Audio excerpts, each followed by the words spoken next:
ભાવનગરના કુંભારવાડા વિસ્તારમાં પિતા પુત્ર પર હુમલો. ભાવનગરના અક્ષર પાર્ક સોસાયટી શેરીમાં રહેતા સોલંકી વિક્રમ ચંદુભાઈ અને તેમના પિતા પર સ્થાનિક બુટલેગર પરિવાર દ્વારા જીવલેણ હુમલો કરવામાં આવ્યો હોવાની ઘટના સામે આવી છે. વિક્રમભાઈએ આક્ષેપ કર્યો છે કે રામદાસભાઈ, રવિભાઈ, ભરતભાઈ અને શારદાબેન નામના વ્યક્તિઓએ એકાએક આવીને તેમના પર છરી, ધોકા અને પાઇપ વડે હુમલો કર્યો હતો.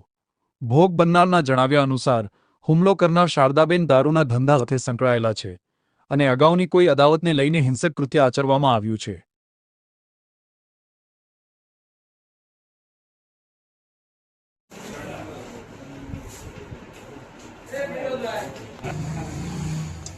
મારું નામ સોલંકી વિક્રમ ચંદુભાઈ અને મારા પપ્પાને માર મારવામાં આવ્યો છે અને અમે ત્રણેય બાપ દીકરો હતા સાથે, અને એ લોકોએ સીધા આવીને છરી વડે અને ધોકા વડે ને પાઇપ વડે સીધા આવીને સાહેબ મારવા મળ્યા.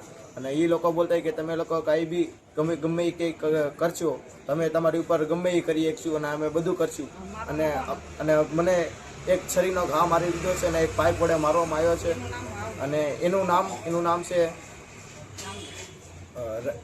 રામદાસભાઈ અને રવિભાઈ અને ભરતભાઈ, બીજું શારદાબેન. એ શારદાબેન જે છે કે એ મેન છે, કે એમને દારૂનો ધંધો એમનો પોતાનો છે. કયા વિસ્તારમાં ને કઈ જગ્યાએ? અક્ષય પાર્ક 30 નંબરની શેરી.